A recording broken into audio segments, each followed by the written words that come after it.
Alright, I know it's been a while since I've done a video. I've been tied up with my art and just life. But I'm doing an update on the Aspen Seneca 25 caliber I bought. My other videos explain I had some trouble going through Pyramid Air. I'm not blaming Pyramid Air. They actually were a big help. The first rifle I got, see if you can see this. Locking mechanism was broke. Sent it back, got a new rifle, wouldn't hold air. Kept draining within 15 minutes. Sent it back, and the other video said I was giving up on them, but I went ahead and sent it back. Got a hold of a really nice lady in their customer service. They tested it, sent it back to me, and it's been holding air. Pump's been working. I think I'm just cursed when it comes to Pyramid Air. I couldn't find anything bad about the company. The people there are nice. I just think I'm one of the customers that just don't have good luck with them. But it's not their fault. I've worked in the IT business, and we've always had, wherever I've been, had one or two customers that, through no fault of their own, just things didn't seem to go right. And we always called it the IT curse. I guess I got a Pyramid Air curse. But I still would recommend them if you're interested in an air rifle to get it. Now about the rifle. I knew I liked it even with the problems. And this one without problems, I really like. It shoots, it's easy to shoot, it's a tack driver. It's got, I'm producing just a hair under 40 foot-pounds. What was interesting, the one that wouldn't hold air, we're shooting the same pellets a little over 40. This one's shooting them just a hair bit under 40. But it holds air. The pump, when I got it, about every fifth pump, there'd be no pressure on it, and that was a concern. But the more I've been using it, let me get this rifle up here.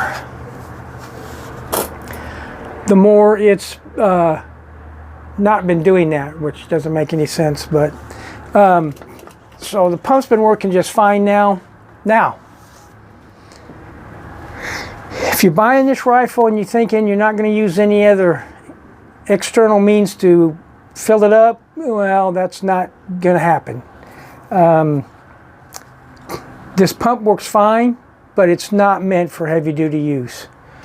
It's mainly meant for top-off, in my opinion.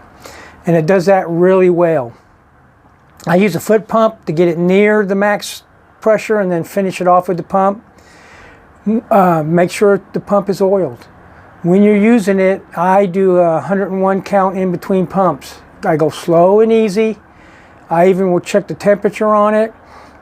When I'm topping it off, I usually do 10 pumps, slow, wait, do 10 more, slow to make sure it doesn't overheat. And then when I'm topping it off, of course, it's just however many few pumps I need to do that. It has two settings, high powered, low power, or high powered, low power. You can hear the difference. I didn't crony to low power. I know they're saying it's going to do about 24 foot-pounds, which would be good for squirrels out of a tree. And then the higher power for rabbits or when you're taking more distant shots. Like I said, I really like shooting it. It handles really nice. My son loves it. He shot it more than I have, actually. He likes it so much.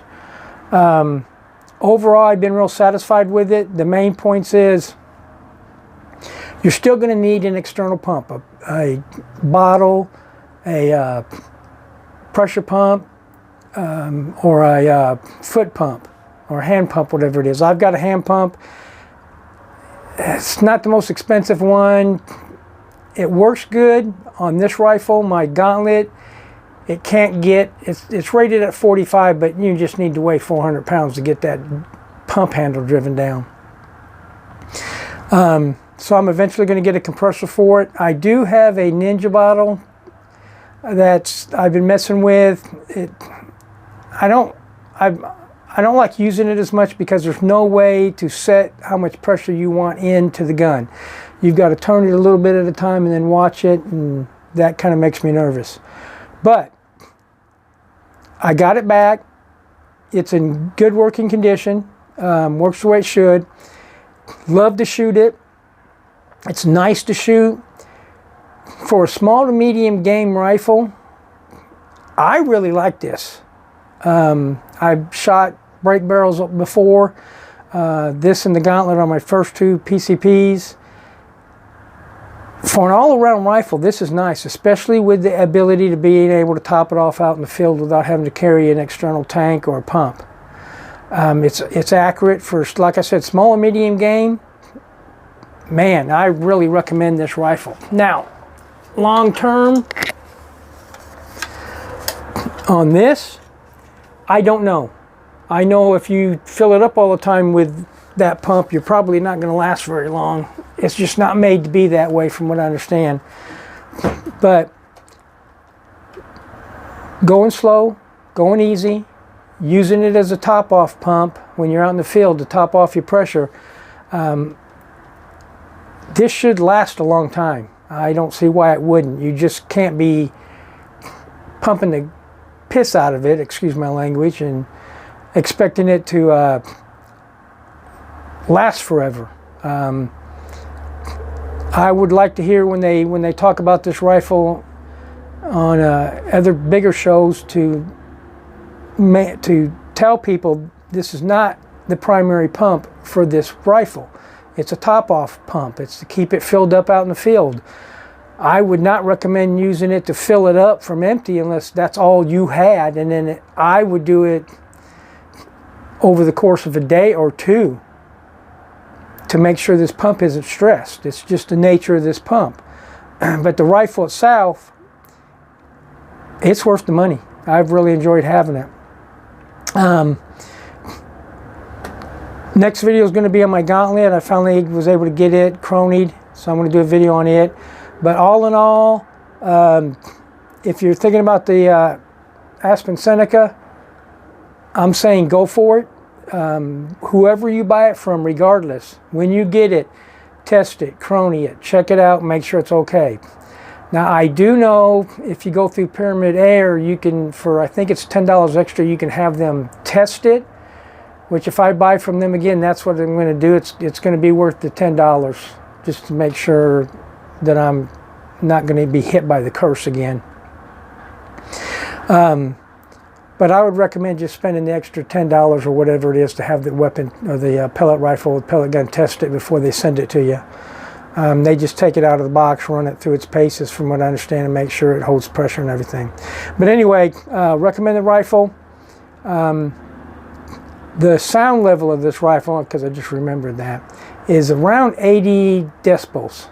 Just a little under, like 79. I've got a modifier on the Gauntlet, and it's 77 or 78, 77.9. It's actually quieter than this. Now, from what I understand, I can get a moderator silencer for this, and I'm thinking of doing that. When you get the silencer, the moderator, whatever you call them for these, it affects the sound coming out of the muzzle. Does not affect